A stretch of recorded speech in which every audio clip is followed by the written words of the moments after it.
Thank you for listening to this episode of Changes Big and Small. This is your host, Damian. Each week, I share research or interview guests to help you make changes in your own life. This season, the focus is on helping you clarify and pursue your purpose. In this episode, I'm really excited to be talking to Artisha T. Boldin. She is a minister and a certified life coach known as the Mindset Midwife. Through her coaching, she motivates women and entrepreneurs to birth their business, book, or brand. Artisha has spent the last decade providing relationship and spiritual advice to friends, clients, and groups of teenagers. Her programs ensure individuals are no longer stuck in life, but thriving in success that's aligned with their purpose and passion. Since her early days at Howard University, positively impacting people has been a serious passion for this visionary. From charter schools to City Hall and even a dusty construction site, Artisha has experienced a lot and has touched many lives. In fact, she founded her company T Bold Media Group after hitting rock bottom and pushing past crises in her marriage and health. She knows God will do great things because we expect Him to.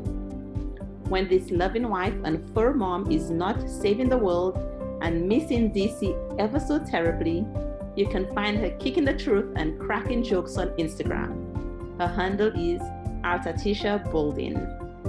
Keep an eye out for Artisha's next project. It just might be your new favorite book. Welcome to Changes Big and Small, Artisha. Thank you so much, Damian, for having me. In your bio, I just read that you miss DC. Where are you now? I'm in Augusta, Georgia, about 2 hours east of Atlanta. And so you used to live in DC, I take it? Yes, I was actually born here, but I did elementary, middle, high, and college in DC. So I'm missing it so much. I don't miss the cold weather that they're about to get, but I miss my city. So let's get right into it. I've been listening to your podcast, Bold Journeys, and reading some of your posts, and you have a very strongly defined purpose. Share with the audience, what is your purpose? My purpose is absolutely to pull purpose out of others. We can get into a little bit of why I neglected my purpose for so long, and I didn't know that that's what I was doing. I was told, go to school, get a job, be a productive member of society, but I didn't know what that entailed. So I am now the Chief Empowerment Officer at T-Bold Media Group. As you stated, I am a certified life coach, and I motivate women and entrepreneurs to birth their business, book, or brand. And I use that birth terminology very purposefully because so many people are pregnant with promise or pregnant with potential, and they just need me, the Mindset Midwife, to bring that thing to life. Your use of language is so beautiful and so deliberate. And you went through your own discovery journey, right? How did you discover your purpose? It's quite an inspiring story. Listen, my life's mission was brought to pass in a hospital bed in the intensive care unit. In 2018, I was very ill. It actually started in the late fall of 2017. We didn't know what it was. Doctors didn't even know what it was. And I would be hospitalized 4 times for a total of 26 days. They gave me a diagnosis, but they still couldn't find what the root cause of it was. And I have to tell you that I was absolutely miserable. And again, at the time, I had a great job. I had great pay. I was driving. I liked where I lived, but I hated my life. I absolutely did. I was miserable. And when I thought it was literally the end time, honestly, I didn't know if I would out of the hospital or if I would be carried out in a bag or a box, that was the time that I was very still, very quiet, and I had to get clear about what my purpose was and what my life would be if I was ever to actually get released from the hospital and try to build a life again. I can't imagine what that was like for you. Miserable. And I'm happy that we can laugh about it Yeah, today. yeah. Mm-hmm. Lots of people are going through not the same level of crisis where they're feeling like it's life or death, Mm-hmm. but with COVID and with so much uncertainty in the world, I think maybe listeners can have a bit more empathy Yes. for what you were going through. Many people nowadays, I think, are having an opportunity to be still, to stop and think about what next. In some cases, they have no choice Mm-hmm. because jobs have disappeared, industries are changing. Mm-hmm. I'm not really sure where to go with this. I don't know how much you want to talk about back then. I'm an open book. You can ask me absolutely anything. Thank you. Mm-hmm. What eventually happened? How did this all get resolved? Are you healthy? Everything is sorted out now? What did you find out? I am thankfully on the mend. Everything is on the up and up right now. I still have to take several medications. I still have an insane amount of doctor's appointments. But guess what? I am thankful that I'm no longer strapped to an oxygen tank. So, the final diagnosis for anyone who's curious and like, wait, what was really going on?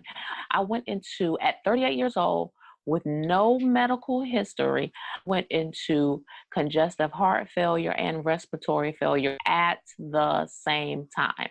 My major organs began to shut down. It was absolutely insane. And so the diagnosis that they gave me was pulmonary hypertension. That's who I get continuing care from now, is my pulmonologist, which, he's become one of my best friends. Because by the grace of God, he really absolutely helped save my life. And so things are much better now, and I'm thankful for that. But I want to touch on something that you said, Damien, because it's so important. Right now, with the state of things, with COVID, with so many evictions happening, job loss is happening, the government can't make up its mind what kind of support it wants. You are seeing a resurgence of entrepreneurs. You're seeing a resurgence of small business owners. Some folks have had to level up that side hustle, and it's now their main hustle, because guess what? We still have grocery bills. We still have electric bills. We still have obligations at home. We have to take care of ourselves and our families. What I choose to believe is a good thing that has come out of this pandemic, quarantine, stay at home situation is that folks realize, okay, if I want to be truly successful, then I have to have something of my own. So that sense of ownership has come back, and folks have had to be still, be quiet, and think about what it is that they can offer the world. What is it that they could actually make a living at? What would give them joy? Because for too many of us, that 9-to-5 job, that was just not cutting it. That was not giving us what we need. It wasn't satisfying that intrinsic desire, I guess, as opposed to just paying the bills, right? Absolutely. You said it. Mm-hmm. I'm still trying to wrap my head around how you came to your purpose, because you were fighting for your life, but you were still able to define your purpose at the same time. And that doesn't happen for everybody. Mm-hmm. Yeah. So tell me about what that was like for you. The thing about it is, I like what you said, because some folks choose to be angry. Some folks choose to be stubborn. Some folks choose to be depressed. And as you could imagine, I actually navigated all of those emotions. I absolutely did. And I had two very distinct conversations during this time. My last and longest hospital stay was 10 days. 5 of those days were literally in the ICU. I was poked and prodded like you wouldn't believe. All through the middle of the night, they wanted to run tests. I'm plugged up to every machine, heart monitor, oxygen cannula. If you can imagine the worst scene you've ever seen on TV, that was me. I had a conversation with my family, my 3 angels, my mom, my sister, and my husband. And I told them that they needed to begin to make final arrangements for me. I was very cut and dry. I felt like that was absolutely the end. And I said, hey, contact the family. If they want to come see me, they need to come see me because this is it. I'll say goodbye and we'll be done. I was very kind of even keeled with it. I am a woman of faith. I follow Jesus Christ, and I was settled because number one, I didn't like the status of my life right now. And as a Christian, that's what I'm working towards, is heaven as my home. So I was actually okay. Of course, I would miss my family members and everything, but I was okay because I felt like, you know what, I would finally be at peace. So that's the conversation that I had in my head. And I said to them, hey, let everybody know if they want to come say. And folks did. I mean, there was literally a steady flow of traffic, and the nurses were very, very kind to allow me lots of visitors. But the other conversation that I had was a two-way conversation with myself and with God, who I believe is the author of all of our purpose.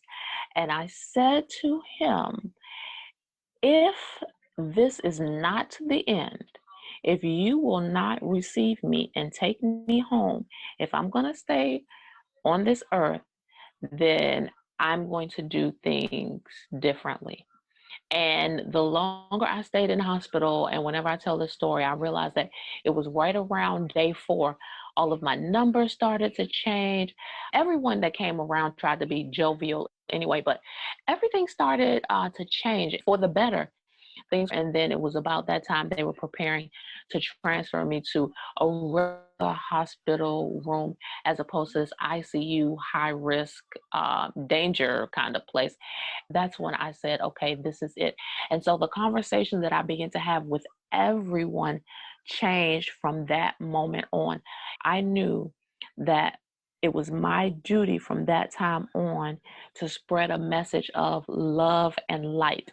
And I did just that. I did it not only with my family members that came to visit, I began to make phone calls and text. I'm still plugged up to everything you can imagine. They're monitoring the blood pressure and the heart. It's all kind of junk in my nose and my arms, everything. But I'm making phone calls, I'm sending texts. The folks that are coming to visit me, they're coming to check on me, and I'm praying for them. I'm speaking life and positivity into them. I spoke into the doctors' lives, the custodians, the nutrition folks, the social workers.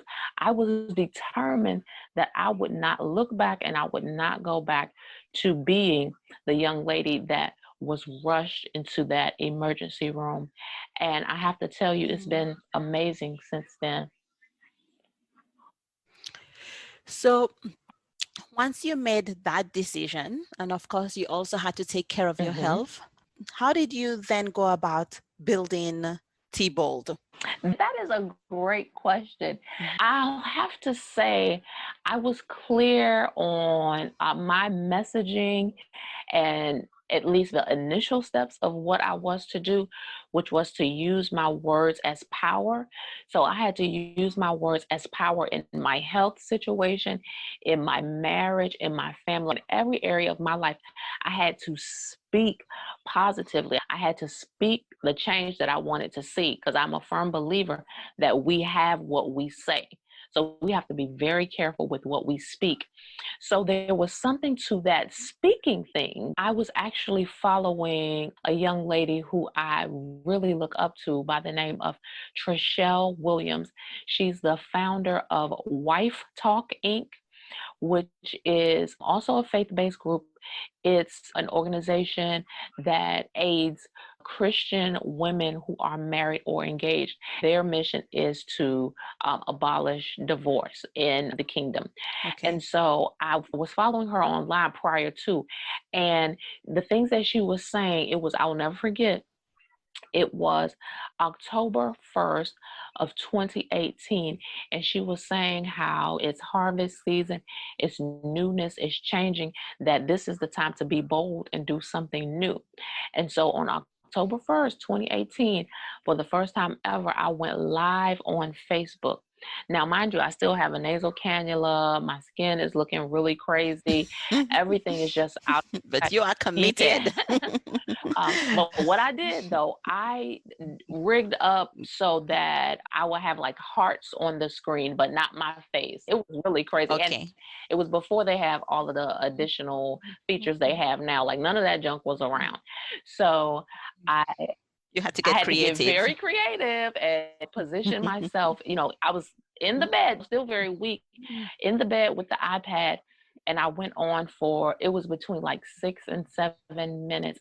And I just spoke love and light into anyone who would come on. And I remember I had one of my loved ones say, "Hey, do you know this screen is black that we can only see these hearts?" I said, "Yes, I do know that." But that was the beginning of what became the Bold Journeys podcast, where I talk about purpose and every situation that we face in our families, our faith, and our finances, in the civic arena. All of that has impact on our purpose. I say that my show is a relationship podcast, and I cover your relationship, you as a listener and me as the host, your relationship with the world around you, with your creator, and absolutely with your purpose. So I talk about all those areas, and it really just started from that mission in the hospital, and it transitioned to Facebook. And then I said, well, I guess I'm going to do this formally and legit. And so I got the RSS feed and trying to work all of the technological stuff that I'm terrible at. But you've been learning and you're doing it. Yes. And the rest is sort of history. And then, out of that also came the books and other segments of ministry. So I've been very, very fortunate, very blessed. We're people of faith. You're a Christian, I'm a Baha'i. For many people of faith, when they start to do something, they look for confirmations. At the same time, there are also barriers that we might encounter.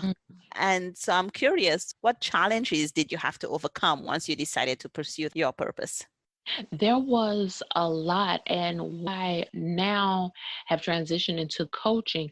The number one thing that I see in clients is that self-doubt, that nagging inner critic that says, you're not good enough, you don't have enough money, now is not the time, no one's going to want to hear you, why are you even thinking of that? Just that little voice that makes you want to doubt yourself. So I did deal with that. And what I found is that, again, speaking back to that voice, not just listening. I've never been, if you can't tell, I have a big mouth. I'm very vocal.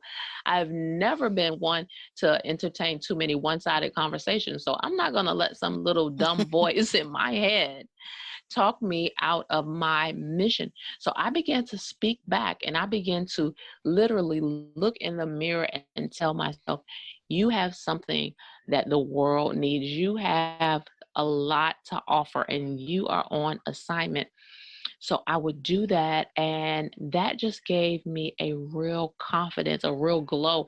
Folks would even comment to me when I would go to even the grocery store. I wasn't doing a lot of outings at the time, but folks, even my family members, would comment that something was different about me. My appearance was different.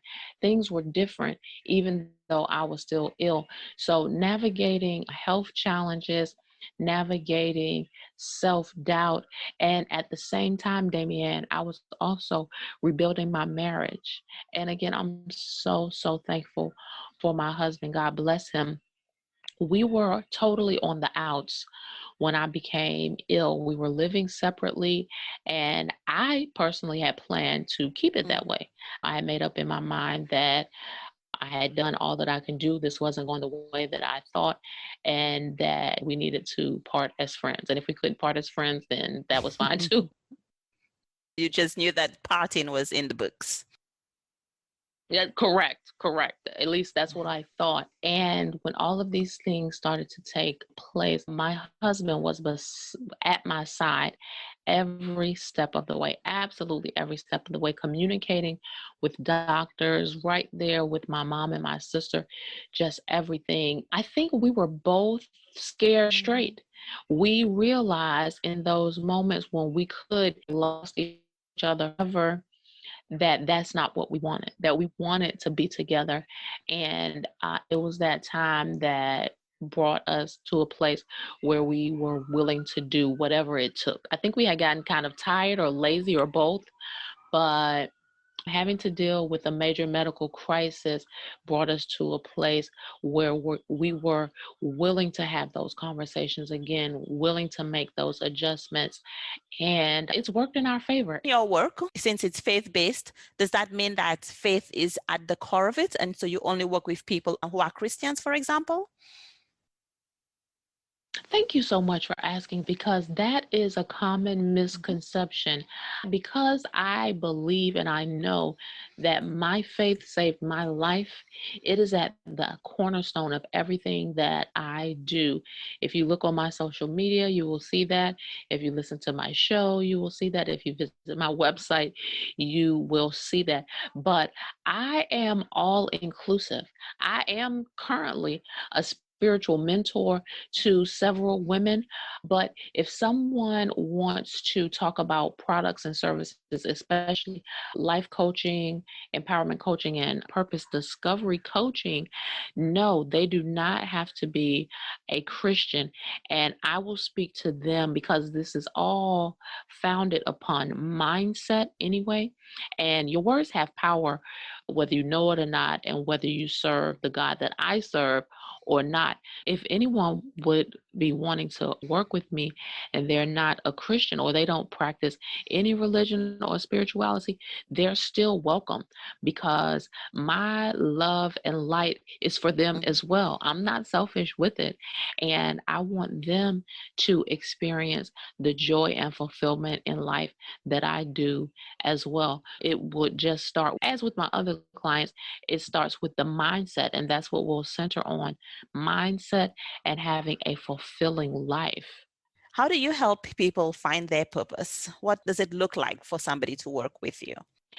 In my programming, I always start with a bold assessment. My coaching arm is Igniting Minds Coaching. So it's empowerment through mindset shifts. And like the old saying goes, you eat an elephant one bite at a time. So it's not enough for me to just place an elephant in someone's lap. It's like, no, we're going to cut this down into small digestible bites.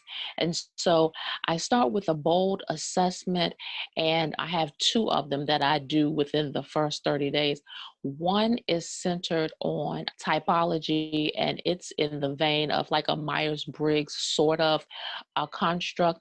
It lets them know that behaviors they've exhibited and social activities that they do, that there's something to that. And so when they see that data, that tool that I have actually produces a report.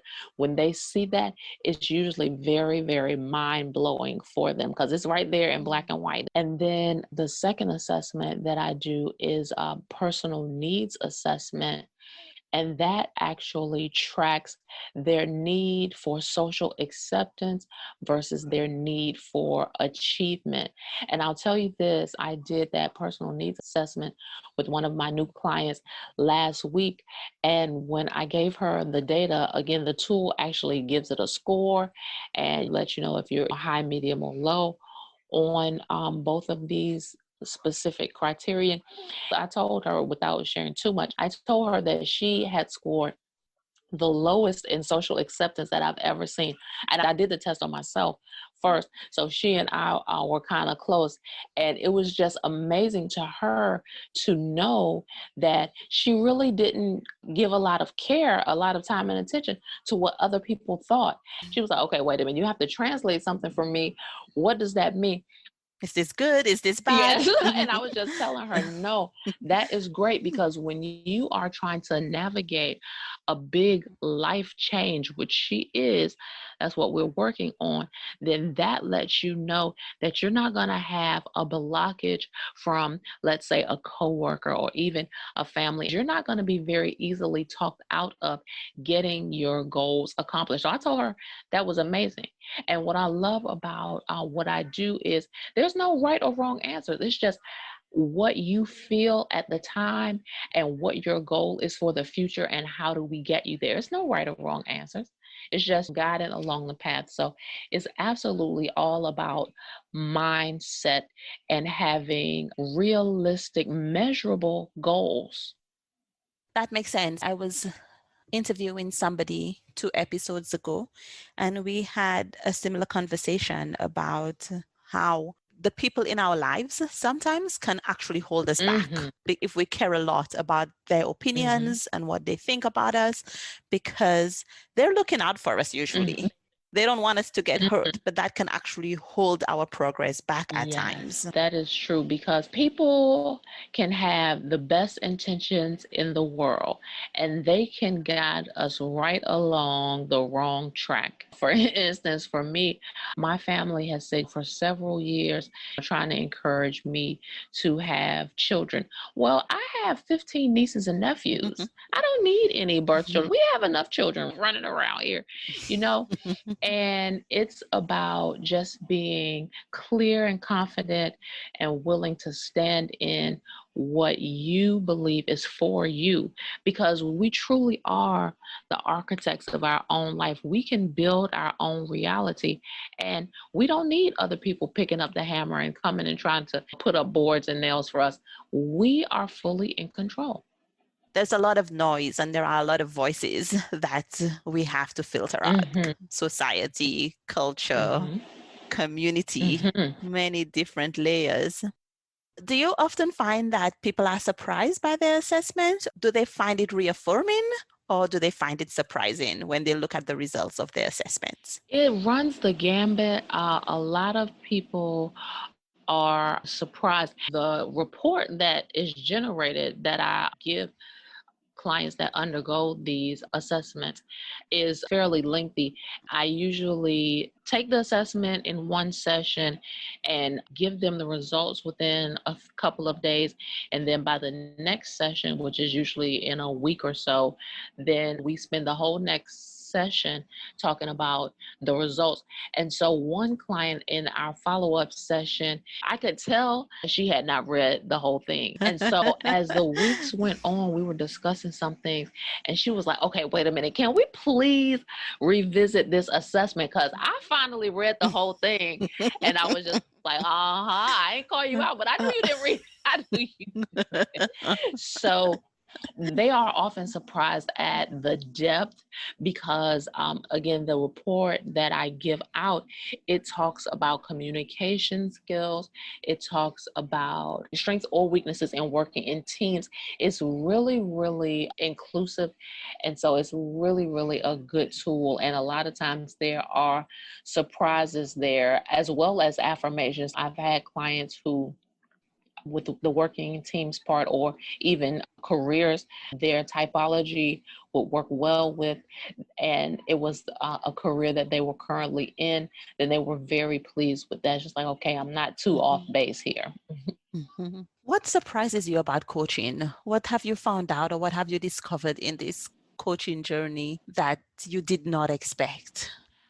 I did not expect to deal with, I don't want this to sound too weird, because of course I'm absolutely confidential But what Mm-hmm. surprises me is the depth of very personal, very sensitive information that clients share with me. And I always, have them, of course, sign off on things. And I'm very clear that I am not a mental health professional. Okay. I'm not a counselor. I'm a life coach. That's completely different.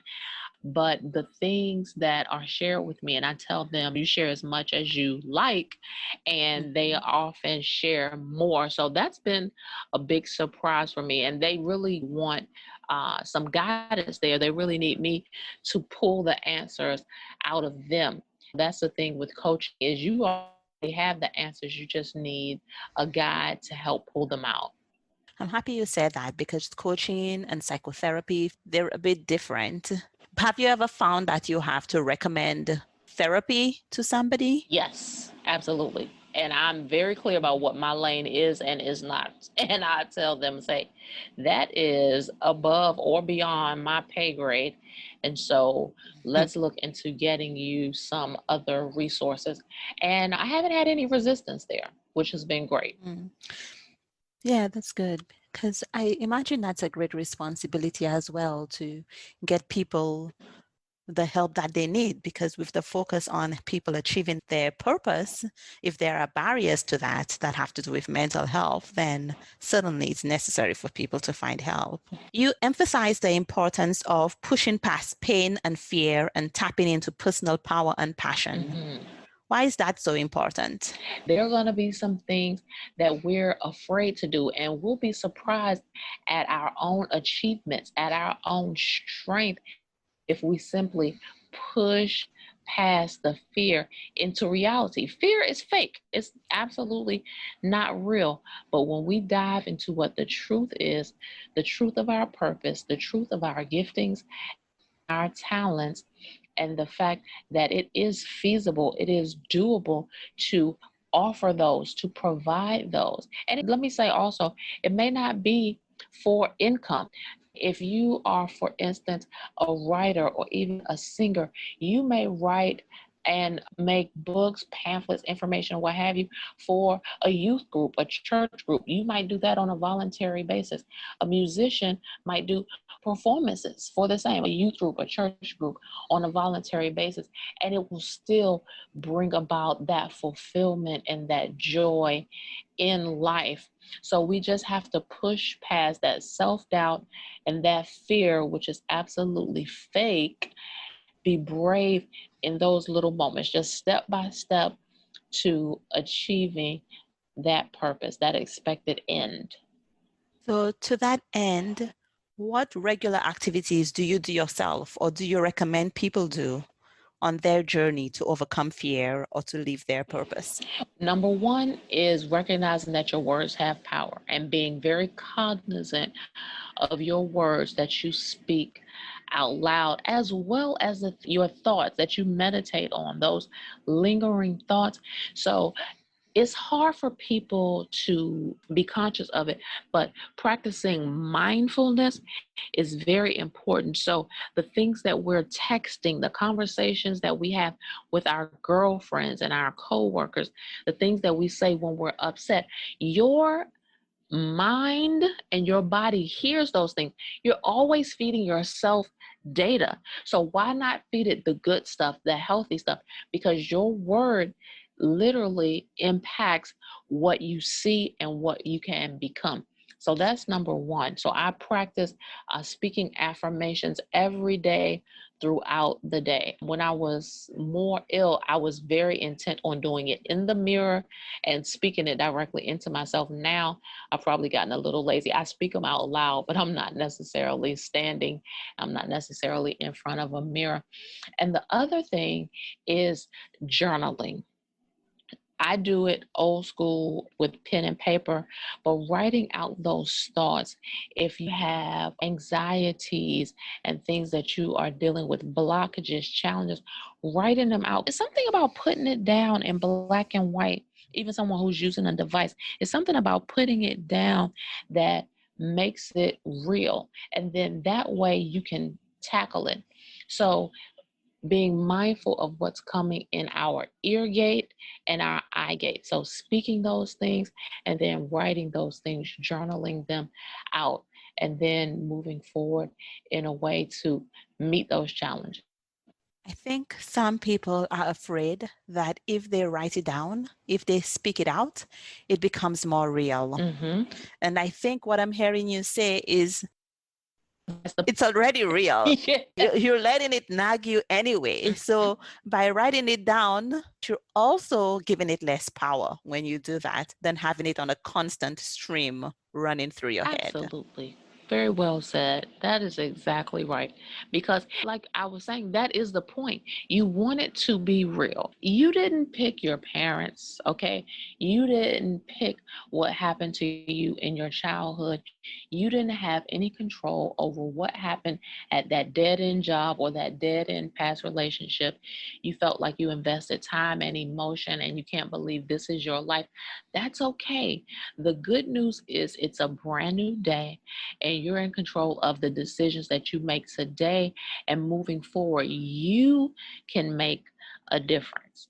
And so speaking those things and writing them down is a very, very powerful activities to make the changes.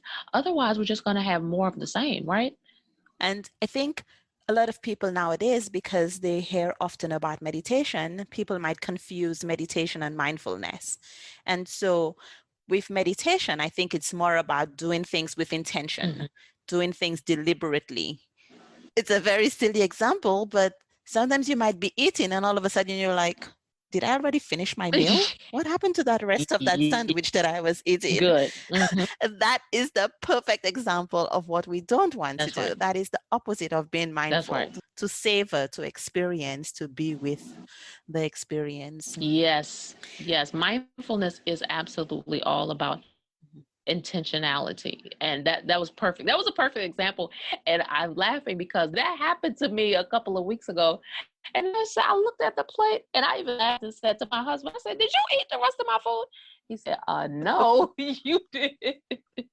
Well, why do you think I came up with that example? Because it happens to me too. Yes. Oh my gosh, that is so funny. Yes. So Artisha, what resources besides your books, and you have 2 books, Journal for Your Journey and Induction to Power, that people can check out, what other resources do you recommend for people interested in change and living a purposeful life? I highly recommend anything that, I hope I'm not putting myself out of business, but anything that Brene Brown puts out. Follow her on social media. She's on LinkedIn. She has wonderful resources. I borrow things from her a lot. And she has a podcast too. Yes, and she has a podcast as well.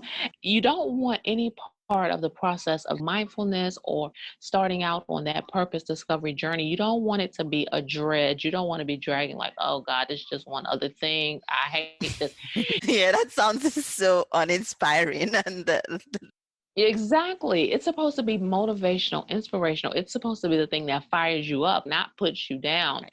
So things that you're interested in, whether you're interested in music, art, writing, whatever it is, whether you're really interested in faith-based things, or it could be crafting. One of my colleagues that was in a coaching group with me, she is an amazing knitter. So she's in all kinds of yarn communities and things like that. So there's literally something out there for everyone. And then in the podcast community, Damian, you and I have some amazing fellow podcasters out there. If there's something you're interested in, I promise you there's a show about it. So keeping those things in front of us and getting ideas from folks, that could be something that you're interested in. You could find a new technique, new terminology, things like that. So I recommend those resources, looking into a podcast, or there's so many other free resources for things that you're specifically interested in. Start with Google and just go from there. Do you have an invitation or a challenge for listeners? One small step that they can take that will help them live a life in alignment with their purpose? or start them on that journey? Yes, and this is another one of my kind of mentors in my head that I love, Shark Damon John. He says that you have to spend time on your goals every day, whether it's the first thing in the morning or the last thing at night.